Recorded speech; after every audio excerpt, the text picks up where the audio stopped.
And it's nice actually to share the questions and then share the answers. So I always think it's better to put it in here.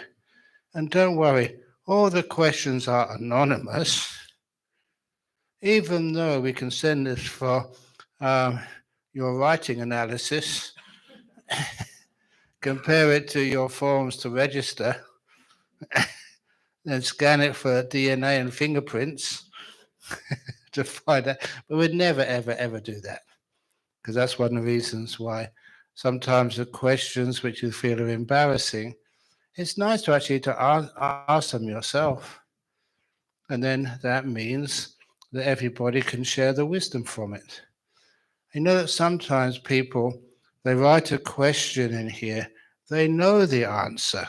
They've heard me explain it before, but sometimes they love, they had their gratitude of their heart to ask that question so other people can understand the answer. And that is also something very beautiful. But anyway, I always try and be as honest as possible with my answers, and even with some of the things I say. Someone reminded me in the interviews, I'm not afraid of being really honest. And one of those stories which I told, which was embarrassing to tell, and that was a 6 rains retreat, where I was staying in this beautiful monastery with a nice cave. And just outside that cave, that's where this papaya tree was. And it got all the bat poo when the bats came in the evening, and all the bat poo when the bats went out. And so there's only one mango tree there, and it was so well fertilized that when I saw any papayas on that tree, as a monk, you can't ask for things. You have to be invited first of all. And sometimes the lay people say, come and have a look at this papaya tree. Look at that papaya up there. It looks really ripe. I wouldn't ask for it. But I said, that must be delicious to eat. And then he was smart enough to get the message. So he presented it to me for my lunch. And I ate the whole papaya, the whole thing. It was just so incredibly sweet and tasty. And it was good for my health. And that's where I got the story from, about all the difficult things in your life. Look at them as bat poo, or dog poo, or any poo, and be thankful for it. Dig it in under your papaya tree. If you like mangoes, your mango tree. I know I met a couple of people from Malaysia in the elevator. I always talk to people in the elevator, find out where they're from. They were from Malaysia. And what's a favorite fruit in Malaysia? Durian. And imagine you put all that bat poo under a durian tree. Now you're really tasting durian, the very best. That's why I got the positive regard to difficulties which happen in your life. But the embarrassing story for me, and I'm sharing this with you, and it's sometimes it is embarrassing. I was kind of ashamed at the time. And that 6 rains retreat, perfect monastery, and hardly any distractions at all. And when I meditated and meditated and meditated many times, my mind started to go wandering off. It started to get very restless. But that wasn't the really bad thing. The bad thing was where it went to start thinking and fantasizing was all my ex-girlfriends. I was only 6 years as a monk, and I wanted to be a monk. But nevertheless, all these thoughts came in. At that time, I was only 29 years of age. And I started thinking, I wonder if she's still available. Stop it. Watch your breath. You're a monk. And then every time I tried to stop these thoughts, they came in even stronger. And it was driving me crazy. And because it was such a perfect monastery, I was there by myself, just in solitude, no teacher there. And I felt too embarrassed to tell the locals about what I was thinking. I tried everything to try and stop it. And it just got worse and worse and worse. As a monk, I was thinking all these stupid romantic and sexual fantasies. And the more I tried to stop it, the worse it got. And if Ajahn Chah was there, he'd have probably kicked me out. And I felt very ashamed, but I couldn't do anything about it. So I went to the big Buddha statue in the hall. I did my 3 bows. At that time, I didn't understand what those bows meant. It's just 3 bows, and asked for help. And the idea which came up, because I was a Westerner, do a trade, a deal. And the deal was that please let me watch my breath for most of the day, but I'll give 1 hour every afternoon. My mind can think whatever it wants to think. The weirdest, strangest, most embarrassing sexual fantasies or thoughts, romantic thoughts, I would let my mind think those from 3 to 4 p.m. every afternoon. I thought that was fair. If my mind wanted to think like that, give it 1 hour to get it out of the way, and then I can watch my breath for the rest of the day. But it never worked as I expected. It actually worked much better. It gave me so much wisdom. This is what happened. I was true to my promises, even this afternoon.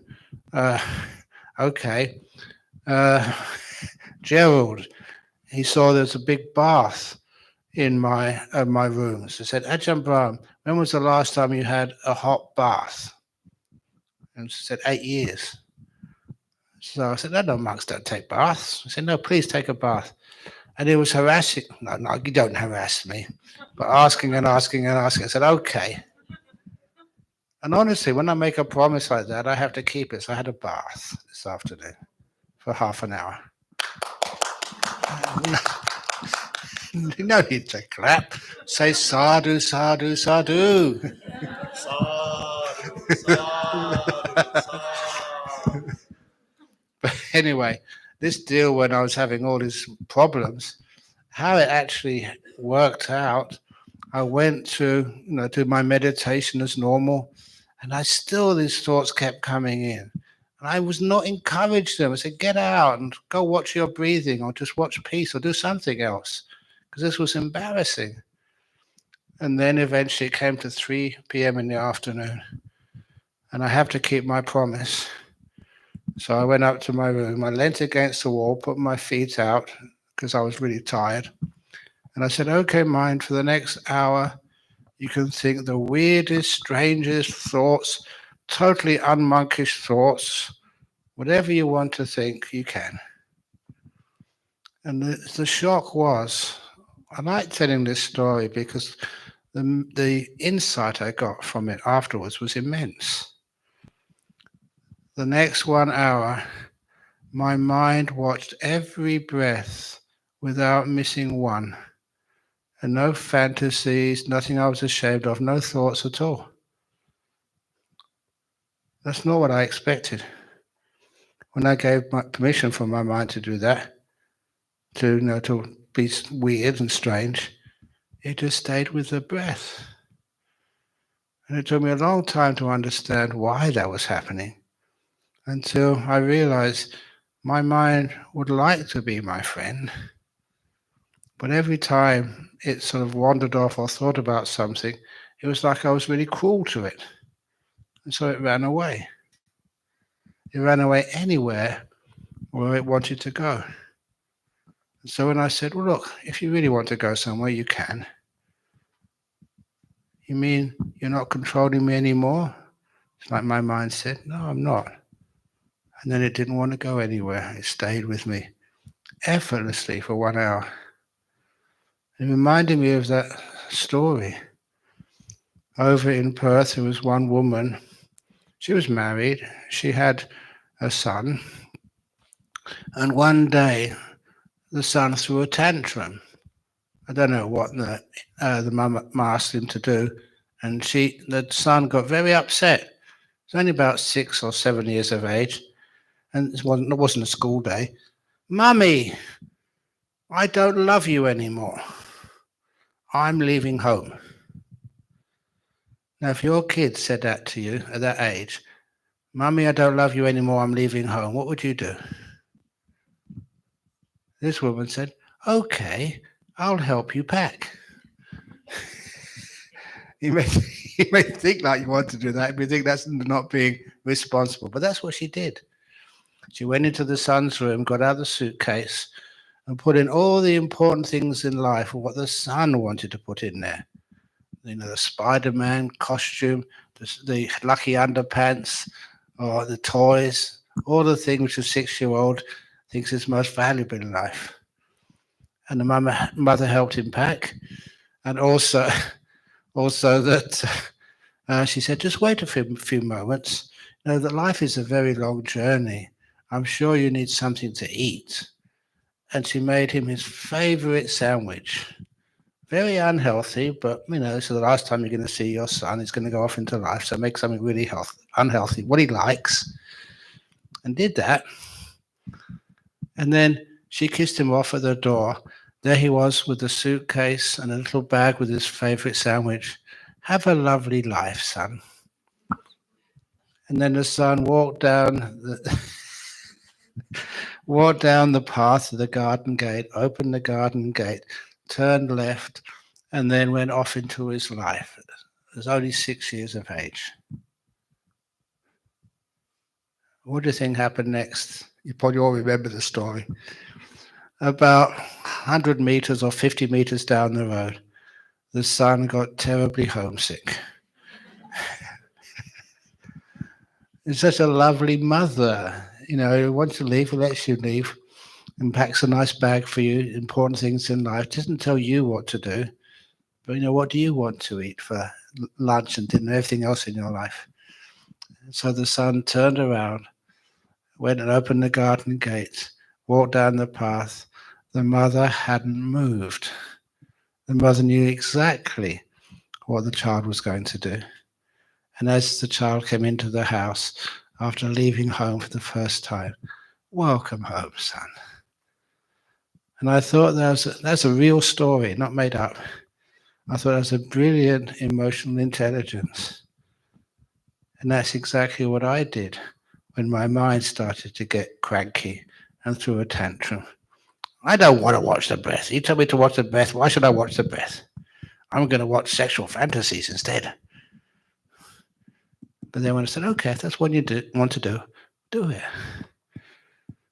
And then somehow or other, like a child, my mind realized that I was being kind to it.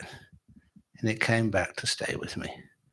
Didn't need any escapes anymore. That's how your mind works. At least that's how my mind works.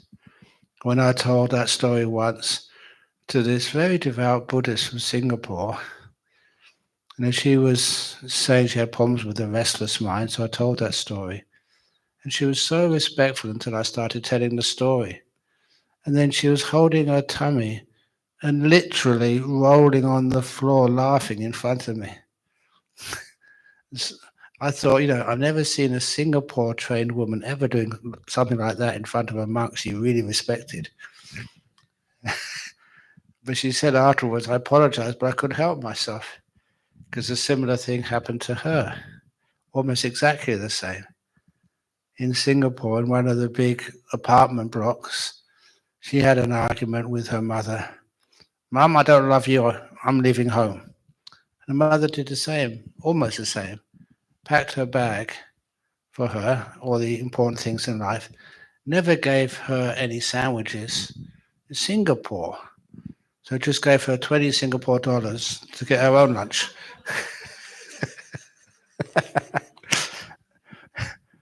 And what she did was go to the elevator and then press the ground floor button. And by the time this little girl got to the ground floor, she too was homesick.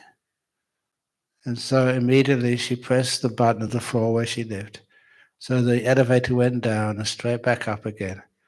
The mother knew what she was going to do and gave her a big hug. Welcome home, darling. And that was this Singapore lady who was training to be a counselor.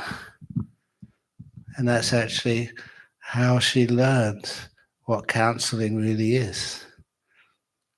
Be kind. And people always come home. Anyway, what am I supposed to be doing? Oh yeah, questions and answers.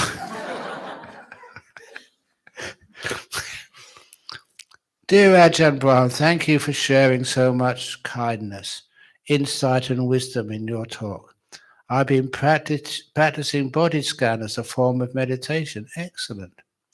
How does this meditation differ from meditation focused on breathing? Or might they be the same? Of course they're the same, but it's much softer. And I find that people have much more interest in scanning their body. Especially I look around you, and this is similar for many of the people who come on my retreats. You know, you're not young anymore. It's true, be honest.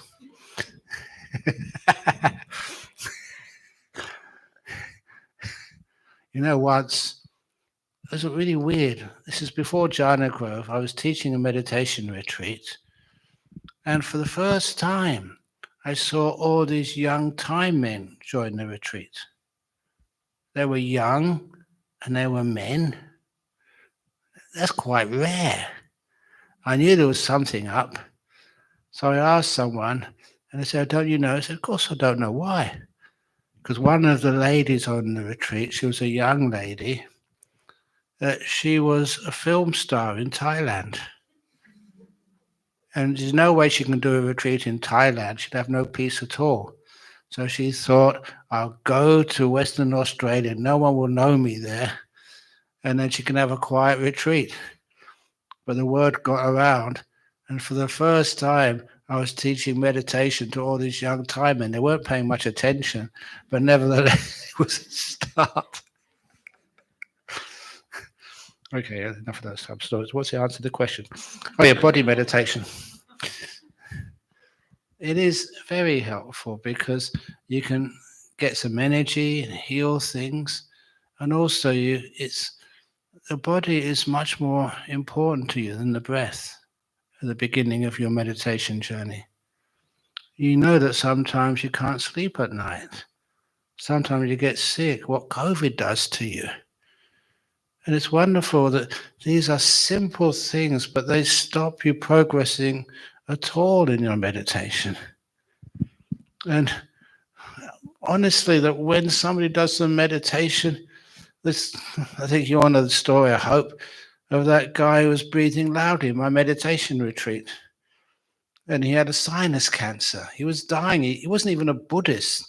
He didn't really have much confidence or faith.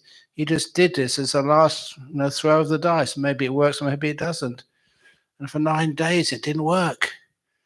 That's the whole day. It was only a 9-day retreat, only the very last meditation. And it's always the very last meditation. So please make sure you come on Sunday. Forget about tomorrow.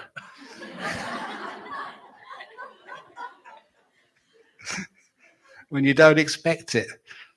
And so 9 days of meditation, he was very diligent. And then eventually he came running towards me when I was about to leave. I mean, I was in the car and about to just drive away. Ajahn Brahm, stop. And I'd always stop. That's not what kindness is. And then he said, I heard the popping sound. That's such a beautiful, I've said that before, I'll say that many times because it's inspiring for me. It's real. I remember him doing this. And he said, I heard a popping sound the first time in months. He could breathe through his nose. Only for a minute, he said. And imagine, this is your death about to happen. And you get this totally unexpected, miraculous, just you're breathing through your nose again. Only for a minute. And all I could say, I didn't have time to get out of the car and say anything much to him. I said, just carry on, well done. And then, of course, again, the reason I tell the story, actually most of the stories, are things which actually work. And then 6 months later, when I saw him, I was giving another talk in another venue in Sydney. And this guy came up and just said, do you remember me? And I said, no, honestly, no. And he said, I was that guy. I carried on, there's many more pops. And eventually, he could breathe through his nose again. The tumor vanished, shrunk until it went. And he said he's perfectly healthy now, in remission. And I couldn't help but ask him, what are you doing for the rest of your life now? Unexpected bonus. And he said, wherever I can, I'm teaching the meditation you taught me to help others. And that's what we always called it, paying it forward. If ever I help you, yeah, you can say thank you. That's kind of, I like that. It's feedback. But that's not how you pay back. You don't have to give me big donation or just say, I'm going to be your disciple forevermore. You don't need to shave your hair off. But what I would ask you to do is pay it forward. You see someone else who has the same type of problems, and you go and help them. Because that's exactly what Ajahn Chah told me. He said, don't need to thank me.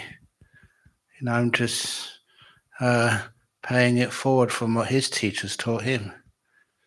And teaching you shows you how much debt I'm in to Ajahn Chah, how much I have to teach you. And in Malaysia and Singapore and South Korea and so many other countries. Oh, and Australia as well, and UK and United States. Oh, crikey. I've got so many debts to my teacher Ajahn Chah, not monetary debts, but kindness debts.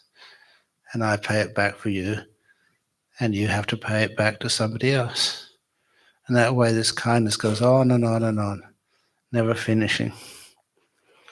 So that's how it actually works. So with this question, you don't have to focus on breathing. You can focus on your body. Or even better than that, I haven't said this teaching yet in this visit to Hong Kong. But, sometimes people say, well, I'm in hospital. I can't really watch my body because, there's something sick in me. And I feel terrible. I've got a fever. I've got so many aches, so many pains, so many worries. How can you meditate then? It's not about posture. It's about just how you feel about this present moment. And that's when you do the Emperor's 3 Questions meditation. I remember that's all I focused on for one range retreat many years ago. I taught all the monks, if you have difficulty doing breath meditation or metta meditation or any other type of meditation, please keep it simple. We complicate things too much. So try the Emperor's 3 Questions meditation. Those Emperor's 3 Questions. Now is the most important time. The most important person in the whole world is not God or Ajahn Brahm or anybody. It's a person right in front of you. So you are the most important person in the world to me right now. Because you're right in front of me. Now you are. Please don't get disappointed. Whoever's right in front of you is the most important person. And the most important thing to do is to care. And I remember so many stories about this type of meditation. There was this doctor, and his name was Sam. Actually, Sumedho, his name was. He's a Sri Lankan, but that's how he was named. As Sam Galahinagi. And he was this. It's nice being a monk who stays in one place mostly for such a long time. You get to know everybody. And you get to know their children and their children's children over this time. You're our monk. And they trust you. So Sam came. He was about maybe 24 years of age at this point of time. He was a trainee doctor. He got his degree. He was like doing intern work in one of the hospitals, overnight. And one of his patients passed away that night. This young lady, about 23, I remember him saying, there's a young lady, and they never expected her to die. And he wasn't a major doctor, but that night he was looking after her and passed away unexpectedly. That's kind of disappointing. But imagine you have to be the one who breaks the news to the husband. They're still so much in love. And the husband was young too. And his beautiful young wife, he devoted his life to, committed to her. He had to tell him, no, you've got no wife anymore. She's passed away. And having to be the one who tells that. And just to make it even worse, their 2 young children. I had to tell them, you've got no mummy anymore. And he said that was so difficult. And I can remember him talking to me. You could have that empathy for him. And he said, I cannot be a doctor any longer. I just cannot do this job. I feel such a failure.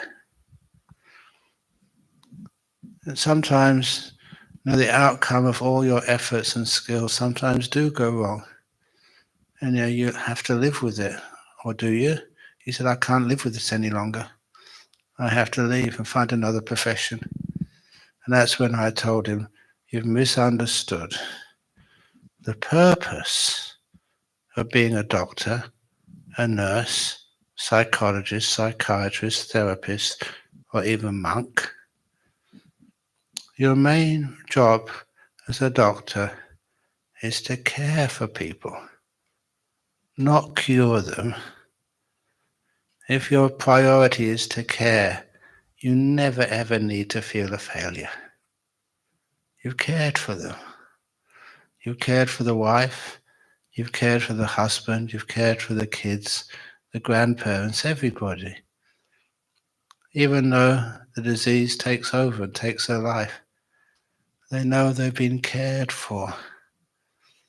And sometimes in medicine, sometimes people complain, they worry too much about curing someone and not about caring for them. Yeah, they ask, do you want to do this therapy, that therapy? Are you really caring for them? Or are you making sure they stay alive no matter what, the most important option? So anyway, he got it straight away. He's very smart. More than that, he trusted me. He'd grown up with me. Actually, I was old as a monk, but he went through all the difficulties of high school and everything else. And so he got it, went back to work. He became a specialist. And the payback for that teaching was that when one of my monks, when he was doing the number 2, his blood was coming out. So they thought it may be sort of the cancer in the bowels, which is not uncommon. So, he tried to book an appointment with the National Health, not National Health Service, the Australian Health Service. So, well, maybe about 3 months we can see you. I said, you could be dead by then. So I rang up Dr. Sam. That's what his job was. He did colonoscopies. It took me a while to learn that word. I always used to call him a bum doctor. He didn't mind. And so I gave him a call. There's a monk who needs some help. He said, bring him tomorrow. And he gave him this colonoscopy, and I said, how much does it cost? No cost. He did it all himself out of gratitude. And I love stories like that, where kindness and gratitude sort of make the thing possible. And also, even if we did try and pay for it ourselves from the Buddhist Society of Western Australia, anything like that, you've got to go to the committee first of all, and then you've got to get the agreements. It's very hard. But anyway, so it's all done. And it was only an irritation of the bowel. It wasn't a cancer there. And that was very nice. But it was just an example of just kindness. Then you get so much back by being kind. So anyway, that becomes the most important thing to do, is to care. Don't try and cure. If you have a partner, there's mostly women here, if you have like a husband and you want him to change, for goodness sake, don't try and cure him. Care for him. then you can be very successful in your relationship. Even, this is weird to say, even sickness. Don't try and cure the sicknesses in your body. Many of those sicknesses are just the way the body heals itself. Care for your body. Give it rest. Give it nice. Okay, I'm going to get into trouble for this, but here we go. Even good old Ted. He was, this old English man who was a smoker. And that's how everybody, no one knew the dangers of smoking in those days. And so he was a smoker, he got lung cancer, and eventually he got terminal, nothing more they could do. So got sent to the hospice for palliative care. And the first day in the hospice, I meant to see him many times. The first night in the hospice, the nurse asked him, Ted, what do you want for dinner tonight? Because, in your last days of life, you can get basically whatever you want to eat. And that's when he said, I have diabetes, so I can't have anything sugary or syrupy. I've got hardened arteries, so cut out the salt. I've got, pretty much clogged arteries, so please, I've got cholesterol problems, so nothing oily. And that's when the nurse interrupted him. Ted, you're not going to die of a heart attack. You're not going to die of diabetes-induced problems. You've got cancer all over your lungs. You're going to die in about 6 days, the doctor says, of lung cancer. You can eat whatever you want. It's not dangerous anymore. You're going to die of something else. So apparently the Ted's eyes went wide. You mean all this food which I wasn't allowed to eat for so many years, I can now eat it? Yes. So Ted had all this greasy, salty, syrupy, sugary, oily food, which his wife would never allow him to get close to. And you know what happened? Yeah, he got better. He went into remission. And he walked out of that hospice on his own 2 feet. Walked, not in an ambulance. I think the joy, the happiness, the excitement. That was what cured him. I must say that he did go back into the hospice 6 months later to die properly. But he had an extra 6 months. And I was with him when he died. That's the one whose last words, because I was with him, just waiting for him to die.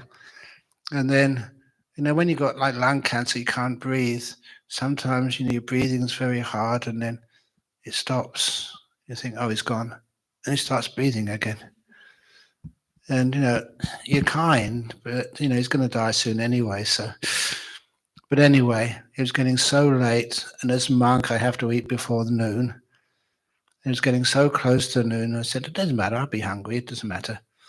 And so what happened was the daughter went out to get some fast food, whatever she could get. And then when she came back, had about 10 minutes to eat before the time out for monks. So I tried to eat as much as I could in that short time. And then it was a custom that whenever you have, like, this is in the north of England, have something like chips, you always have to offer it to anybody else who's around. Do you want a chip? And his daughter just automatically, she'd done this for the whole of his life. Dad, do you want a chip? And then he opened his eyes and said, yes, I'll have a chip. And then he died. He didn't eat the chip, but that was his last words before he passed.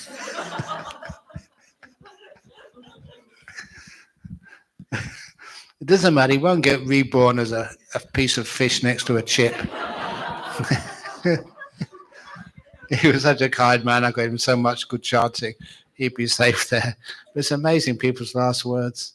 What is familiar and close and non-challenging. But anyway, that's the story of the care which we gave, to Ted, and how it gave him an extra 6 months of life. And that was brilliant. But also, that type of meditation caring is so, so important. So the Emperor's Three Questions meditation, now is the most important time when you meditate. Forget what happened before. It doesn't matter, you never had a good meditation in your life. It doesn't matter. The past is gone. Now is the most important time. And what do you watch? Your breath? Loving kindness? What do you watch? Whatever is right in front of you right now. You've got your eyes closed. What are you aware of right now? Whatever it is, that's the most important. And you care for it. And that's such simple but powerful meditation. And you can always do that. No matter how stressed you are, how tired you are. For people who are exhausted, they say, but last week I wasn't. Shut up about last week or next week. How do you feel right now? When your eyes close, what's in front of you? What is your mind aware of right now? And how are you regarding it? Are you trying to get rid of it? Embarrassed about it? Trying to sort of get back to some beautiful meditation you've had before? That's not caring for this moment. That's trying to get rid of it to get something else. Instead, you care for this moment. You open the door of your heart to what's happening right now. Everyone can do that. It's impossible not to do, basically. And then if it's something unpleasant, because you care for it, you soon find out the Emperor's Three Questions. Not the Emperor's Three Questions, sorry. The anger-eating monster. When you care for anything, that thing which you care for just gets so much less hurtful or harmful. When you go to... And there was a time, it was a few years ago, when I found it difficult to sleep at night. And I didn't know why. And then I solved my problem of sleeping by saying, what on earth do I want to go to sleep for? The bed which I lay down on was far more comfortable than any meditation cushion I ever had. And you could lay down and it's so comfortable. How many of you, when you wake up in the morning, feel so cozy and nice? I don't want to come to the morning meditation. This is just so nice where I am. The most comfortable and cozy position, is being in bed. You wake up in the morning, it's just so nice. So I remembered, I said, what do I want to waste this beautiful, comfortable feeling for? To go to sleep. I'm missing out. And I use what they call it, they've got a word for these days, FOMO. That's just a little irritation. Please don't send me to the COVID clinic.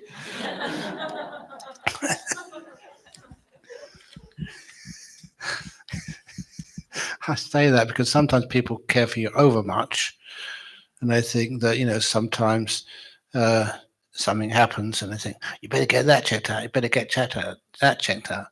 I know my own body. This is like an allergy, which my father had allergy, he had asthma. And so I still got a few of those genes. Anyway, where was I going with this? The Emperor's Three Questions one is to care, whatever you're experiencing. And you wouldn't believe how powerful that becomes. You think you're too tired. You think you're too sick. You think you can't meditate. You can always be in this moment. You can always be aware of what's happening right now. You can always care for this. That's all you need to do. You don't need to cure anything. Care for it. Sometimes, several people these days, have tinnitus. The ringing in the ears. So how can you deal with that? It's right now in this moment. If that's the thing which dominates your attention, then that's the most important thing in the whole world. Care for it and see what happens. It becomes this incredible, powerful meditation. Anyway, second question. That's only 45 minutes, so this will probably take the last 45 minutes. Now I'll try and be a bit more precise. Wondering if light is a must-see process in jhana, or it depends on people. Pretty much an ordinary must-see. But when you get into the jhanas, that light disappears. You know, there is here we go, stories. How did I get to Hong Kong? I flew in an aircraft and landed at Hong Kong airport. From the airport, I came in a car. From the car, I walked on foot to get into this building here. I can't come from Australia into Sha Tin Hotel in an aircraft. The aircraft takes me as far as the aircraft can. When you get out of the aircraft and get in the car, and the car takes you as far as it can, it can't come into this hall here. Then I put shoes on and I walk, and then I take the shoes off to get into this hall. Different vehicles for different stages of the journey. And that's the same with meditation. There's different vehicles which you use. So when you start meditation, you use the vehicle of, which I recommend, of body awareness. Make sure your body is nice and comfortable. And after body awareness, the awareness of peace. I found that that's when you start to understand what mindfulness is. And peace is a very delightful thing. It should be very easy for you to know peace and enjoy. Do you want peace? Anytime you experience peace in the office, in the family, at home, in your body, in your mind, isn't that gorgeous? Again, I really love the idea of peace. And so much so it becomes the second thing I bow to, which the Buddha represents to me. So peace becomes my vehicle to calm my mind down. And then you get silence as the next vehicle. So I'm aware of silence. I've got to be very careful here, because as soon as I do this, I'm so used to silence, I love silence, it kind of takes my attention away from you guys. That's why if I give any guided meditation, as soon as I get into silence, I'm sorry, but it's hard for me to speak anymore. So I usually say, I'm now going to be quiet, and I'll start speaking again at the end of the meditation. That's what I really mean. And so once the mind is silent, that takes me so far. And then the breath comes up by itself in the silence. And that takes me deeper. And as the breath starts to vanish, it's replaced by the joy, the piti sukha I was telling about this morning. And that becomes my vehicle. I'm enjoying that. That's why you can stay with meditation for a long time. It's fun. I know that some people say they can only meditate for 35 minutes. If you're watching a movie or a soccer match, how long you can sit down perfectly still? Why? What's the difference? You're finding joy in the movie. You're not really enjoying the meditation when you first start, but you soon learn the joy and peace in meditation is so much more delicious. And that means you can meditate for long periods of time. And then, after that joy and happiness, that actually gets stronger, the breath disappears. And that changes to this nimitta, these beautiful lights, which appear in the mind. And if you don't have the joy there to begin with, the nimittas are much harder to see. It's the joy, the brightness. And there's one thing which one of the meditators said this morning, and it's a classic description to know what actually a nimitta feels like. Most people see it as a light, because we're mostly visual people. But the sort of light you see, they were saying, I'm going to change the color, you said. Say maybe it's like yellow. You see a yellow which is not like anything you can see in the real world. It's more yellow than yellow, more pure, deeper, more beautiful and brilliant. Sometimes you think you've seen all the yellows and the blues and the greens and the purples in this world. When a nimitta comes up, it's more beautiful than any, say, blue you've ever seen in this world. And I'm not just exaggerating. This is a typical sign. It's the way the mind sees it. And sometimes those nimittas get incredibly powerful. And there is a time that, okay, just make it easy. Sometimes you think that a meditator can't endure such brightness. Sometimes it's so incredibly luminous, like looking at the sun at midday, not in Hong Kong. I don't think you can see the sun in Hong Kong, can you? Like in Australia, when there's no clouds and very clear air. And at midday, you just look at the sun and you think you go blind. But you never go blind if you look at these nimittas. They are not light hitting your eye. It's a mind object. The eye is not doing any work at all. It's closed down. It's a mental object. You're seeing it with your mind, but that's how you perceive it. That's the closest in this world, lights which you can see with your eyes open, to the experience which you experience when the mind becomes very powerful and peaceful and the five senses don't disturb it anymore, during the meditation period.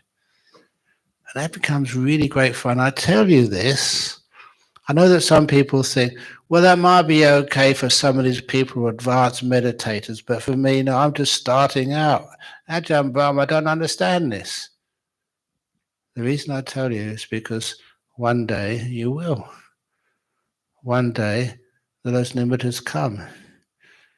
And when I give some instructions like that, you'll be surprised how well you remember them. When it's teachings about the deeper stages of meditation, they kind of lodge in your mind and you kind of remember them. So much of what Ajahn Chah said, I thought was ridiculous when I first started. I was a theoretical physicist. I was well trained. That's what I thought. And I thought, this is ridiculous what he was saying. And then years and years later, he had some nice meditations. Oh, that's what Ajahn Chah meant. I never tried to remember it. It was just lodged inside there somewhere, waiting for the time I was ready to understand. And that's why I teach this to you guys. This will happen. When it does, I want you to understand it. It's like a gift I give to you. I don't care if you don't understand it now. You will. So these nimittas, they are an essential part of the path to jhanas and meditation. In ānāpānasati, it's the 9th stage of ānāpānasati, when you're aware of the citta. That is the nimitta. That's how the citta expresses itself to you at this stage. And then what do you do next? You like sampasadanang cittang. Sampasadana means just giving confidence, brightening up that nimitta. Samadahang cittang. It does not mean concentrating the nimitta. It means keeping it still, so that light just stays there, doesn't go anywhere. Many times people see lights coming and going, or see it shrinking and magnifying. But eventually, it only does that because you interfere with it. You can leave it alone, let it go, put it down like putting the water down. That nimitta soon becomes perfectly still.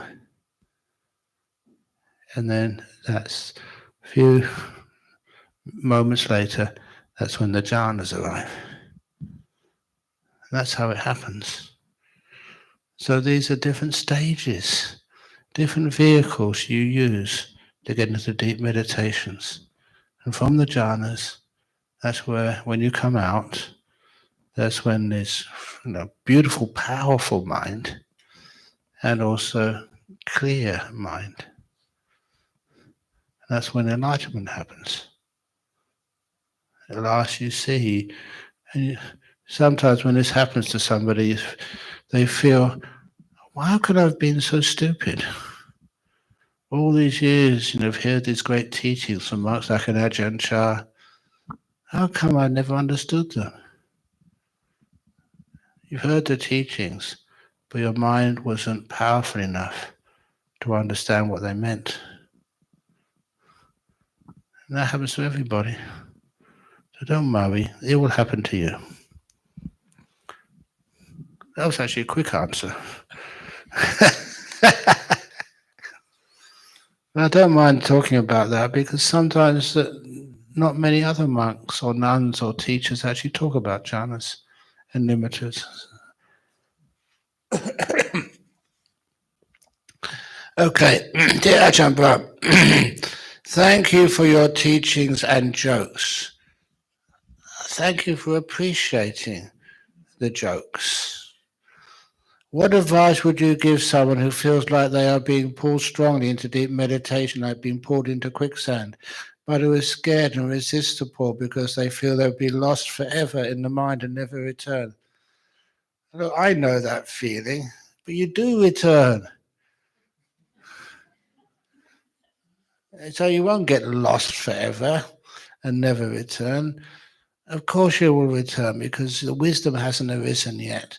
But if you don't return, you become a non-returner. That is the powerful state of mind. That's the third stage of enlightenment. And many people will give so much to become a non-returner. So basically, there's nothing to be scared of.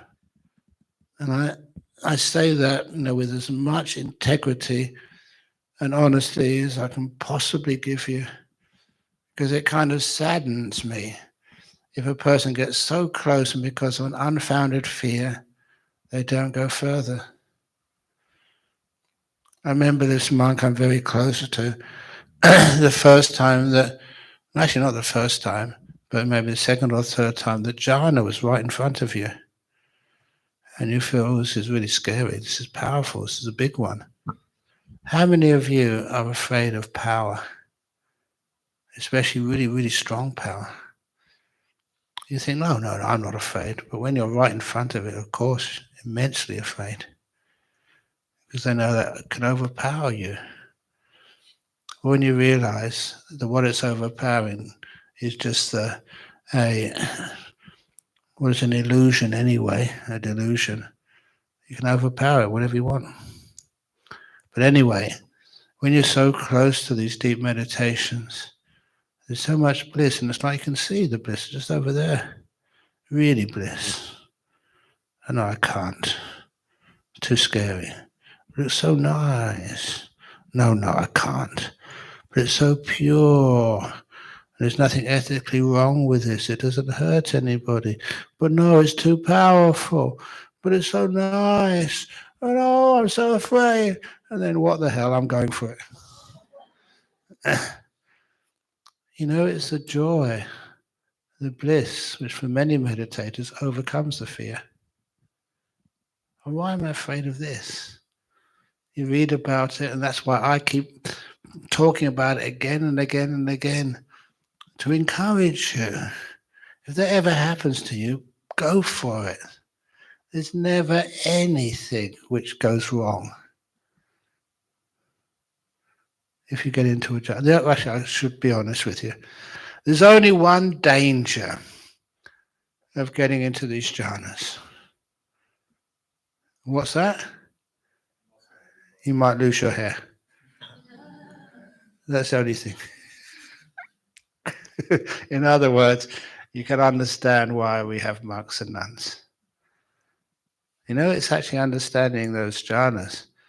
It's one of the reasons why, I made sure there's opportunities for bhikkhuni ordination.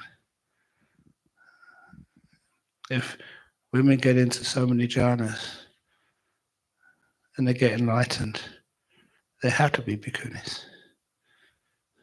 That's why I have to make it available. Anyway, a few years ago, I felt I was floating in a meditation towards the light. Brilliant. I felt calm and happy. Brilliant. Then the floating stopped and I felt I was plunging downwards. Brilliant. And I felt like vomiting and I thought, that's not brilliant. I thought I would die. You know what that is? Feeling you might die. That which you think you are is disappearing. You weren't there anyway. That sense of self is something which is being let go of. I opened my eyes and immediately felt sick and panic. You're coming out way too fast. So don't do that again. Next time, just go for broke. Die. And then you'll open it up again. You'll still be alive, but something inside of you dies. The sense of self and power and your idea of control. You don't control things. It took a long time to calm down. I did not meditate for years after. Oh, come on. So lucky getting into a state like that.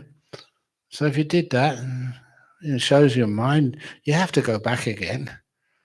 The next time that happens, then let that strong pull you.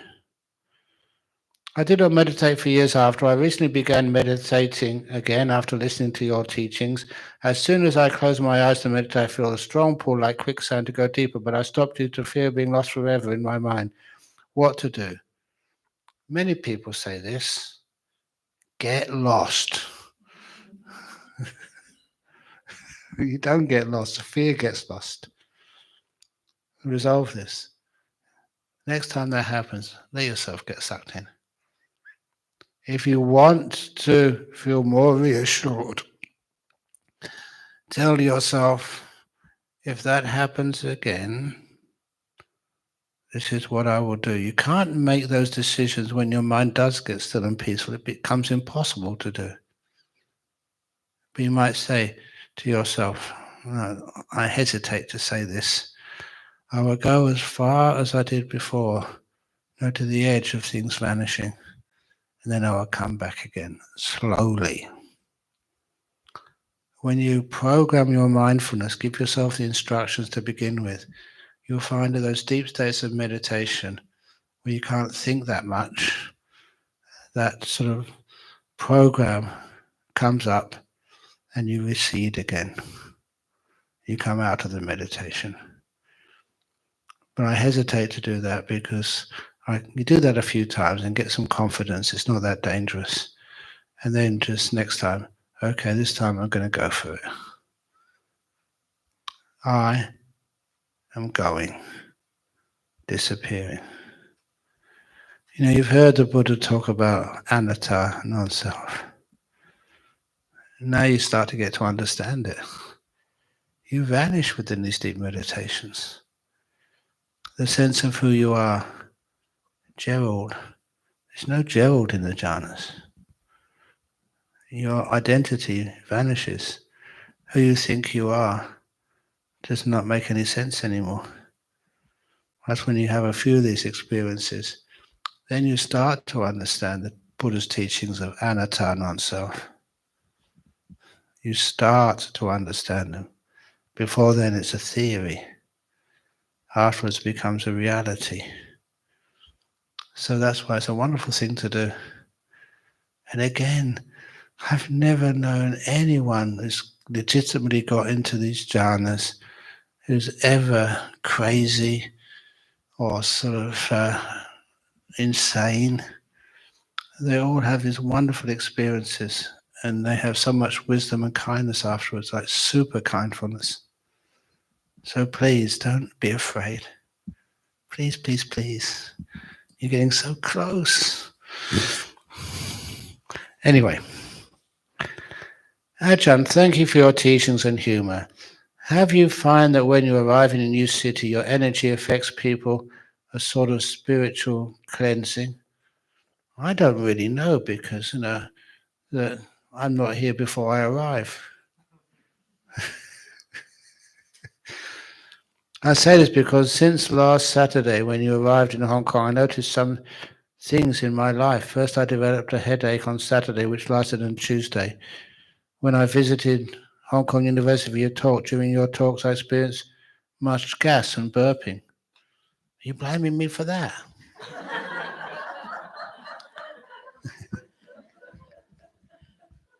I don't mind. I accept any blame. It was as if I had some energetic blockages in my life, which are now clearing. Great.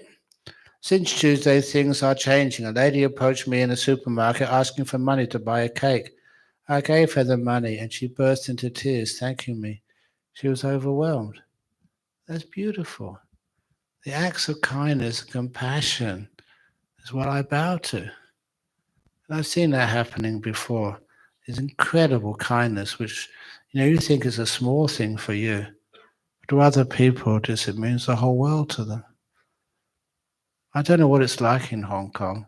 If somebody asks for some money, can you give it to them? I don't care who they are. It's just an act of kindness. She was overwhelmed. Well done. My son has started sending me nice messages to tell me he loves me. This is different to his normal behavior. Things are happening which have been delayed for a long time. It's not my fault. It's you. Don't underestimate your kindness. I kind of just like the guy who lights the fuse. You're the one who explodes all these beautiful fireworks into the sky. Thank you for coming to Hong Kong. How to stay on the path, the Buddhist path, when it is so easy to get sucked back into old habits of anger, comparison, and grief, especially in Hong Kong. My biggest problem is grief and guilt, which allows one to be manipulated because you think it's your fault. Nothing is your fault or anybody's fault. It's just the working of causes and effects. Whose fault is it? If you think there's something wrong with you, it's nothing wrong with you. It's your mother and father's fault. You've got their genes. If your mother so complains, why are you doing this? I said, well, it's your genes, and you sent me to this school. It's your fault. That doesn't go over well. But nevertheless, don't say Ajahn Brahm told you that. I'll get into trouble. How to stay on the path and avoid being manipulated by others and your own ego.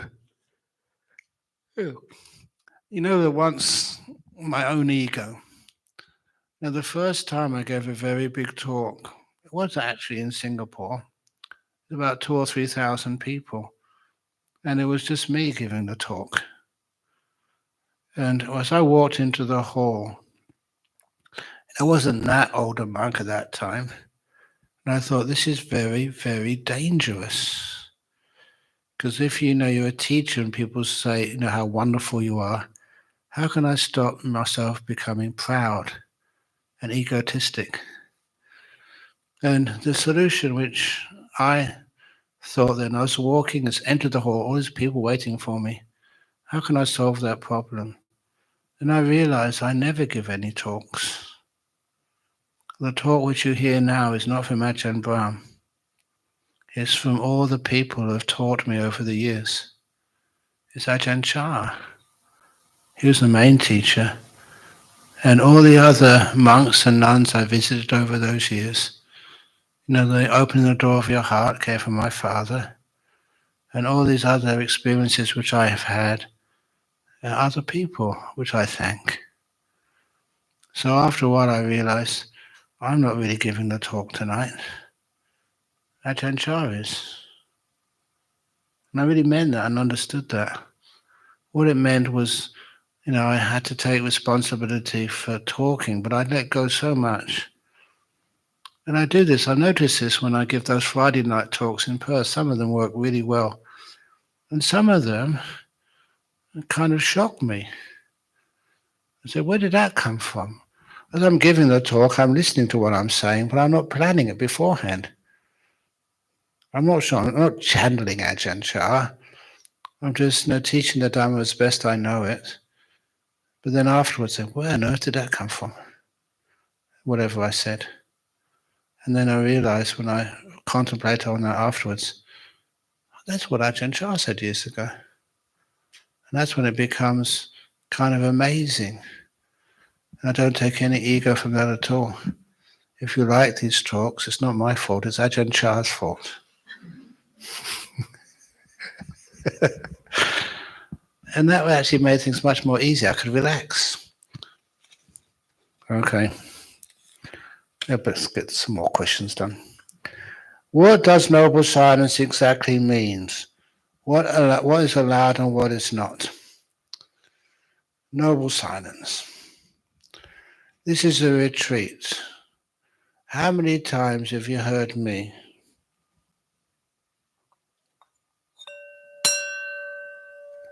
That's ringing a bell. When you don't ring the bell, it's called no bell silence.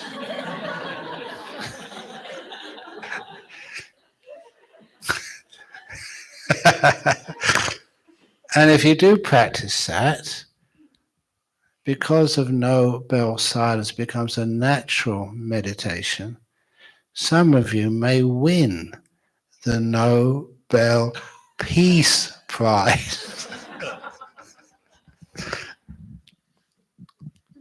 Imagine that you had to sit until the bell went. It's like being kids in school again.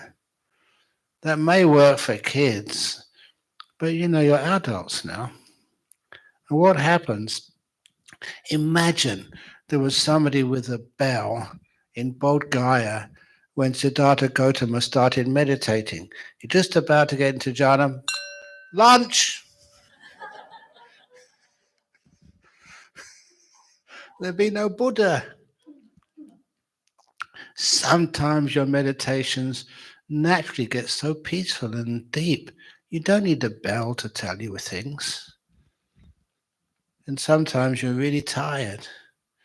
A few times I remember being so tired when Ajahn Chah was giving a talk. I started to think, when's he going to finish? When's he going to finish? And sometimes this a young monk, I thought, I know what to do. I can get one of these pea shooters, these little tubes, and you when I was a kid used to do this, put a pea or a little stone in there, train in the forest where no one can see you, like blowing darts, but little stones. When my aim was really good, when I had enough of the meditation under Ajahn Chah, I would aim at the gong and go, boom, and no one would know who rang it. I thought like that, but then eventually I was too scared. Ajahn Chah would read my mind, and I'd be in big trouble. But other than that story, there was the story of this young novice once. This is an inspiring story. This young novice, you see many young boys becoming monks in Thailand. Some of them do that temporary ordinations, but we usually wouldn't have temporary ordinations in Wat Pah Pong. And so this young boy, he was there because his family couldn't look after him. So they usually just go to a monastery, they get well fed, looked after, and then usually about 16, 17, they disrobe and they go to like a college or university. It's like a little, very clever social system to look after people who've got no other homes. And anyway, there was one of these boys was listening to one of Ajahn Chah's talks, which at that time was very boring. And I can say that because you know how much I respect Ajahn Chah. Sometimes you hit the spot, sometimes it doesn't work, especially for a little novice.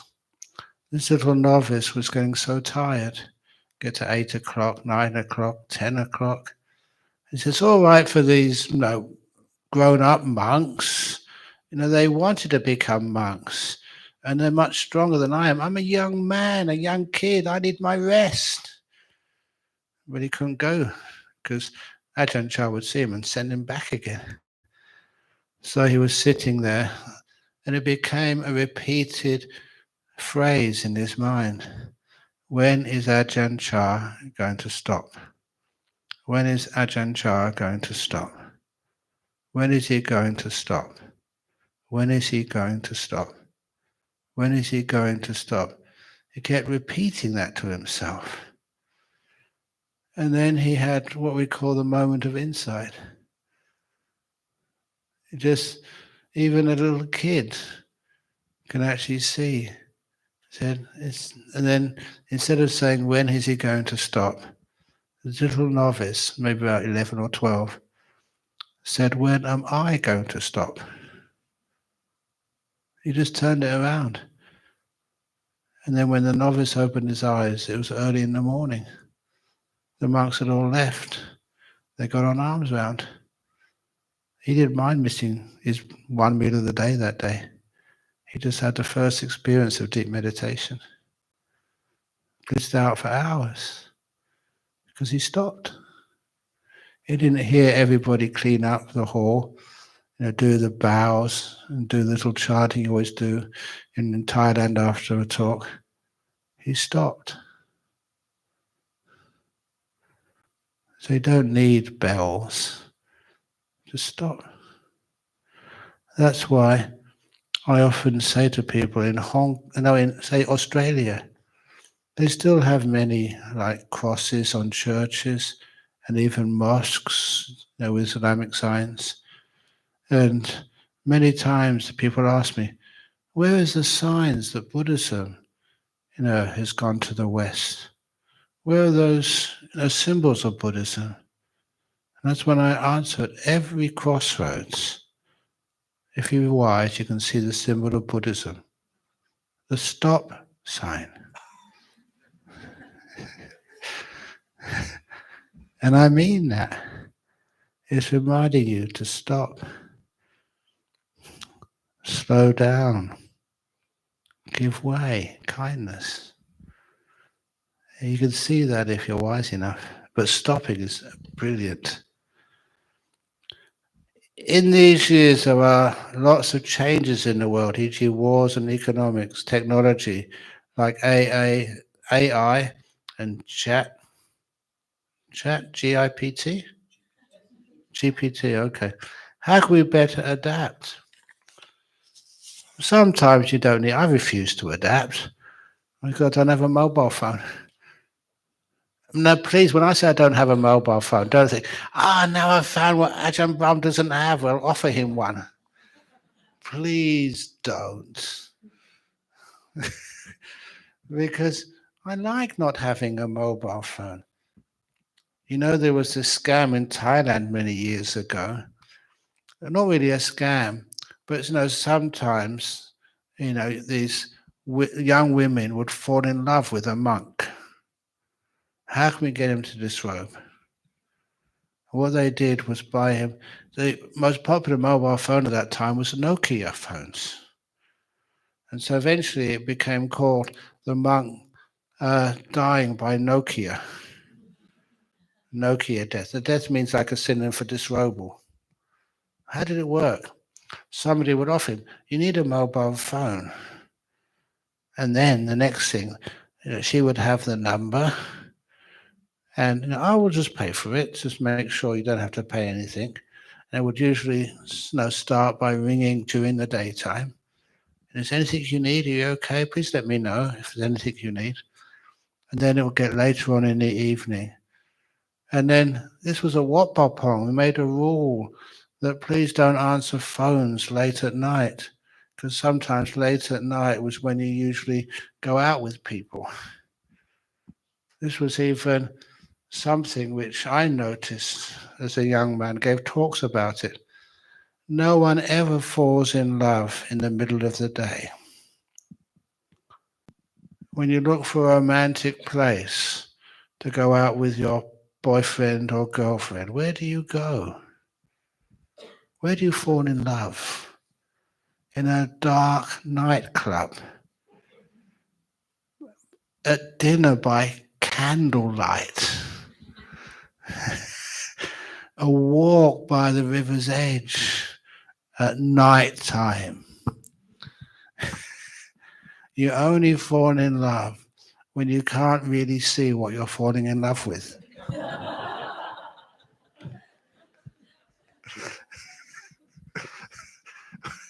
I'm sorry, but I'm a monk, okay? So that's one of the reasons why the one lovely thing about adapting, do you really need to adapt? Or just let go of all that stuff? Do you really, really need it? So anyway, all the other stuff, wars, economics, the world is always changing.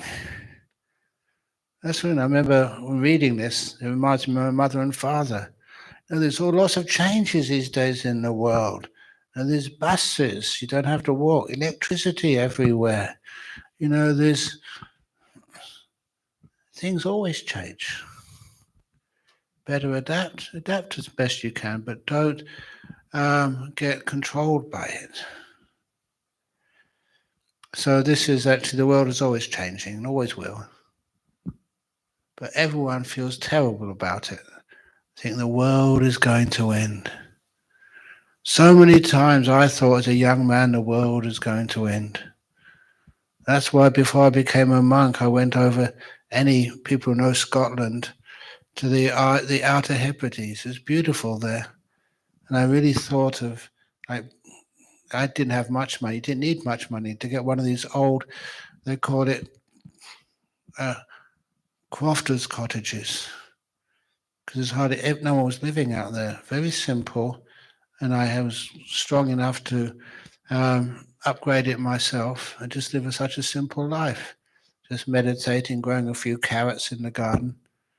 And I was really serious about that. And I went to see the local factor. It was a guy who knew what was available. I really thought of doing that.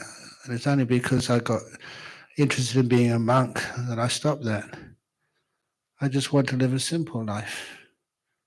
You still can. If you realize just how to adapt, why do you need all this stuff?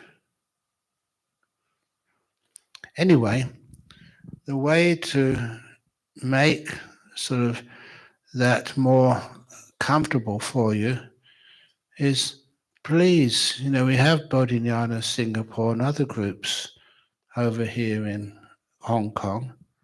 Please associate a lot with them.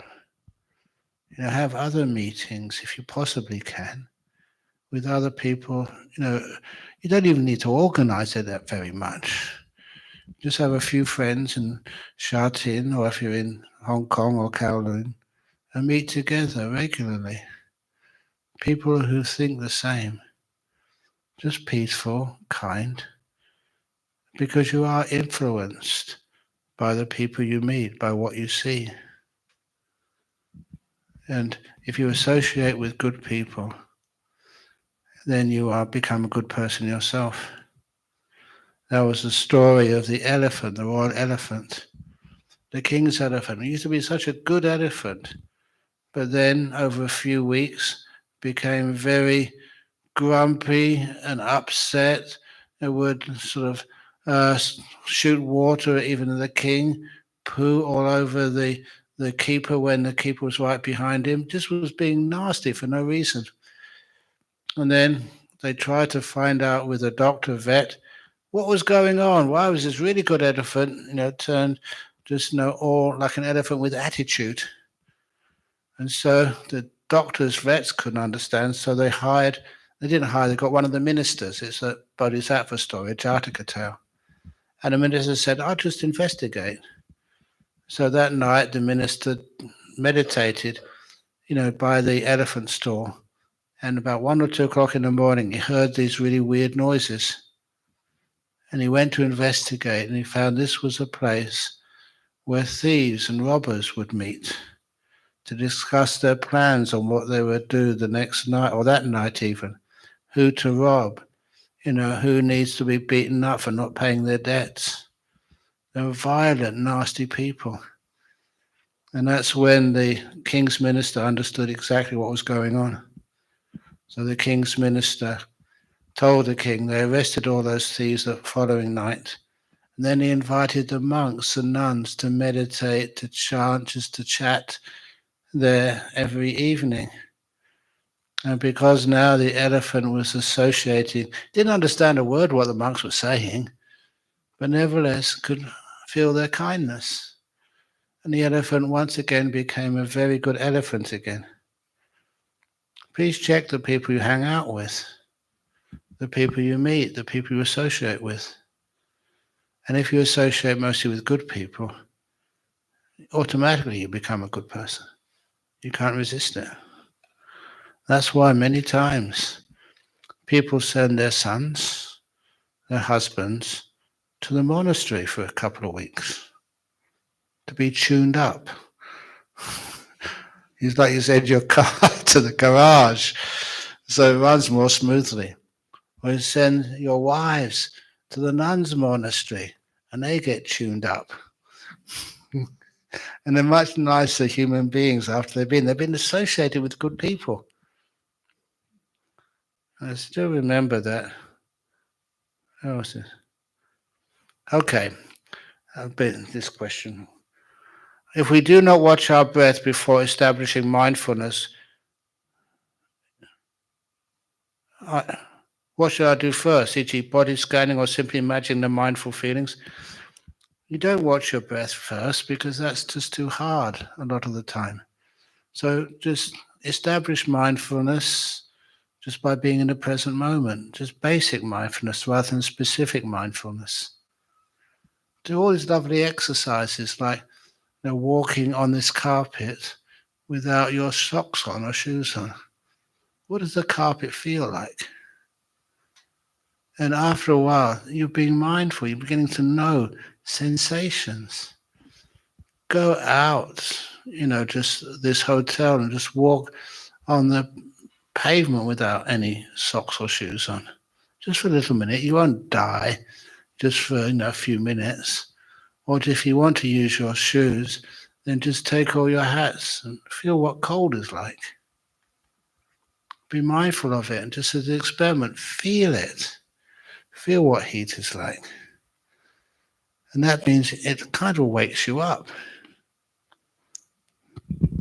Anyway, I've got 4 minutes to do. Oh my goodness. Please excuse me. All right? Go to the other side. Thanks for sharing your wisdom slowly. Sometimes it is difficult to find the time to meditate when you have a busy schedule. You may have heard this before, one of my friends answered this question by saying that he always meditates 1 hour every day, except when he is busy. And when he is busy, he meditates 2 hours a day.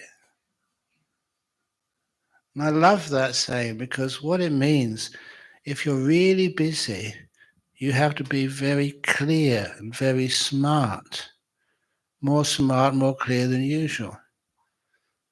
And honestly, that's how I manage to cope with all the responsibilities and duties which I do. If I'm really busy, you give me a busy schedule, you try very hard not to, but then somebody comes up and they want to talk to you. I'm not going to say no. You know that. I shouldn't have said that, should I? I'll get in trouble now. But how do you cope? Instead of resting or taking a bath,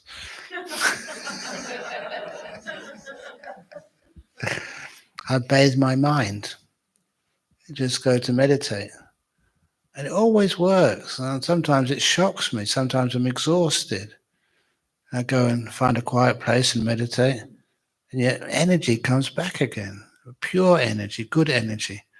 And then if you have to write an article for a newsletter, or you've got to